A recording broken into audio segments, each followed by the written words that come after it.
The world laughed at one man, until the rain began to fall.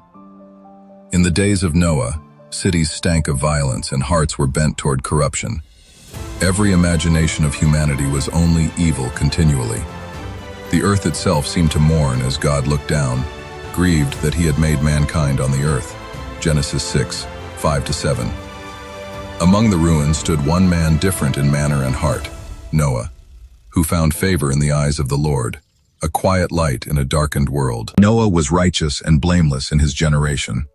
He walked faithfully with God. Genesis 6, 8-9. Then God spoke with a voice that changed everything. He would bring a flood to cleanse the earth, but he would establish a covenant with Noah. The command was staggering. Build an ark 300 cubits long, 50 cubits wide, 30 cubits high, a colossal vessel, sealed with pitch. For years Noah labored without haste, cutting timber, shaping beams, raising that vast frame while trusting every word from heaven. Neighbors spat jokes and derision. Why build a boat on dry ground, they taunted, throwing stones of ridicule as Noah worked. Yet through dust and doubt he persevered. As the ark neared completion, wonder answered mockery. Animals began to come, 2 by 2, and 7 pairs of the clean animals as commanded. Lions walked beside lambs. Elephants moved with graceful authority. Birds wheeled overhead. All creation obeyed its maker. Noah led his wife, his 3 sons and their wives into the ark, 8 souls in total. Then God himself closed the door and sealed them inside.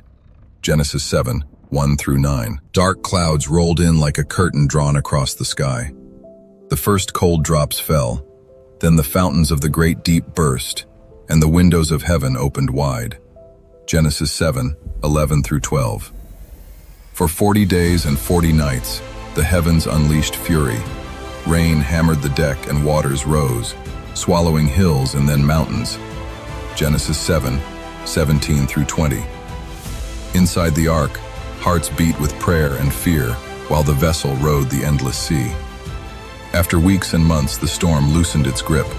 At last, Noah sent out a dove that returned with a fresh olive leaf, a fragile, triumphant sign that life would flourish again.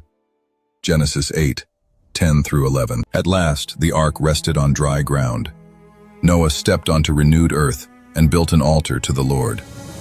In the sky, God set a rainbow, a radiant covenant, never again to destroy all flesh with a flood.